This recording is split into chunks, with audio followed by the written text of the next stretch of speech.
My home gym, it's had a massive journey. It's changed around so many times. But I wish I knew and tried this one thing before I started my home gym. And that is to actually go in the gym and use the equipment. So before I done my home gym, I never actually went to the gym. So I didn't know what equipment to buy. The only thing I was doing was watching stuff on YouTube. And just like whatever looked good in my eyes and like Amazon, whatever. That's why I bought the multi-gym. Looking back on it, not the best thing to buy, I have to say. And I bought like a barbell set, dumbbell set with like weights, which was okay, but not the best thing to do. And obviously, if you watch my video of my home gym, it's been changed around so many times. But since I've started going to a public gym as well, and I've started using the equipment there, it makes me now know what is good for my home gym and what isn't so good. So for example, I've been using the neutral grip lat attachments, and the ones in the gym are from Strength Shop. And I've saw them, it's a 5-piece for about, you can get it for £160 on Amazon, £200 on Strength Shop itself. And the like rip-offs of the mags attachments, which are like £900. But anyways, because before I saw them I was like, oh, these look quite cool. And the gym I go to obviously had them, so I've been using them. It's like, oh, I now know for future that I want them later down the line because they are really good. I prefer that to the Shred bar, but obviously the Shred bar can be used still as well. You can use both. But just knowing that, because that will save plenty of time and money. And I think with you watching YouTube videos on home gym, there's only so much they can say / do. Because a lot of the equipment you'll buy, if you're like me, where you don't have thousands of pounds, this isn't a dig at the home gym people. Like, fantastic, they have a home gym and they have top of the range equipment. One day I will have that stuff, but not right now. So we need to scale back a bit. And when you look at the products that is around your budget range, it's quite hard to find videos on them products, whether it's like good or not. A lot of it's like the top end brands like Alico and Rogue, etc., which isn't a bad thing as well. It's top of the range stuff, is good quality. But you just need to like I said, go to your public gym, use the equipment and look it up and see if you actually like it or not. If it is a piece of equipment you buy for your home gym, so like barbells, dumbbells, and also what plates you buy as well. So in my home gym I have a mixture of cast iron plates, bumper plates. They're good, they're not bad. They take up a bit of room, they're quite big, chunky, especially the bumper plates. And at the gym I've been doing, they have Rogue calibrated plates, which are top of the range plates. I'm very grateful that I get to use them as well in the gym. I now know in the future that having these thin steel plates is better than the bumper plates. Yes, it's much more expensive, especially Rogue ones as well. I was having a look online for a pair of 5 kilo plates on eBay. There was some going for about 50-60 quid, so I was like, oh, how much are they on Rogue itself? 90 quid. This stuff is top of the range, but I now know if I choose to change around my place just so I have more room, or when I move out and I have a home gym, I will probably get the Rogue calibrated plates. Because I've used them as well. Like I said, there's only so much you can watch without actually doing it.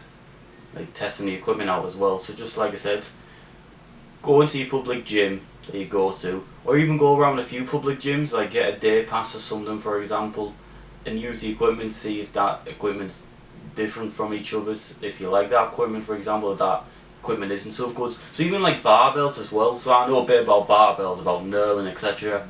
I'm not a genius at it, I don't really care too much about it, like the little details as well. But even just like using different barbells as well, because that can affect your lifts. So aggressive knurling might appeal to more people than others.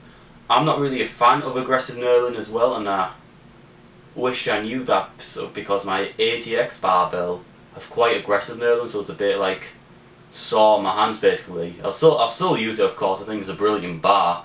But just like using it as well, there's always like, I can't remember what they call them, my hands, and like after I've done like quite a few lifts for example, my hands, they'll be like, I need to open them just because of like the painful, but it's fine, I still manage, I'm not crying about it. Obviously using a bit of liquid chalk can definitely help as well. But yeah, like I said, just use the equipment and take an interest in it if you in your public gym, if you are considering to do yourself a home gym as well, because you really do have to like buy it once and not twice, because it's a ball ache to assemble, reassemble, dismantle old equipment as well, especially if you're selling it on like I did. Dismantling it, finding room as well, because it's quite big, it's annoying, it's bulky, you want out the door as soon as possible really. So like I said, try the equipment out as well, see what really works for you as well. Obviously your budget's important as well, because if you're like me, you won't have thousands and thousands of pounds. You probably have maybe 1,000, 2,000.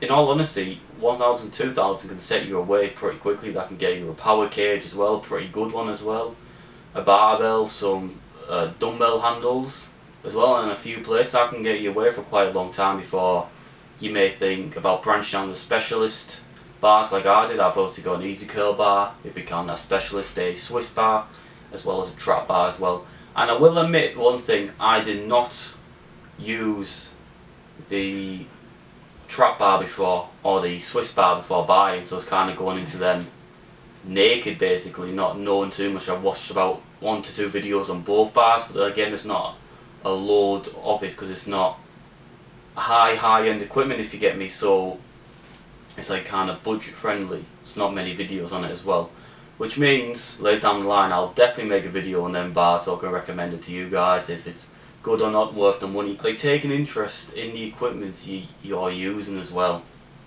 Not all barbells are the same, not all plates are the same. Yes, they may weigh the same, but they're not the same as each other.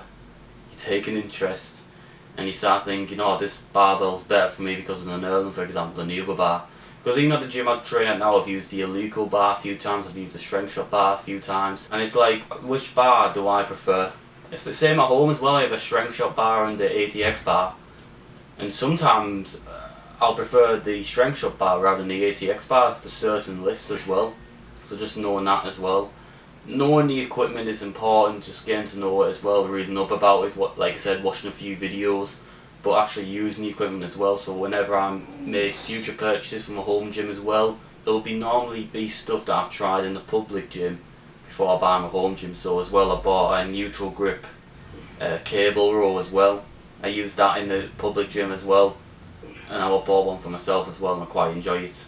But yeah, like I said, the lat attachments and the neutral grip cable row attachment that I bought, and also like the plates as well, I now know what works for me, what doesn't, and also the barbells as well. If I choose to buy another one, it'll probably be one that I've used in the gym as well. They also have quite a few specialty bars, like a sissy squat bar as well. I want to try that at some point as well, and also some different like Swiss bars as well with different grips. Some of them straight, some of them are curved, like my MyroFit one. But yeah, like I said guys, take an interest in your equipment before you splash the cash on your home gym as well. Because like I said, dismantling selling equipment can be a ball ache. Takes up time, takes up space in your room, you just want it out. So thanks for watching, I hope this video has helped you.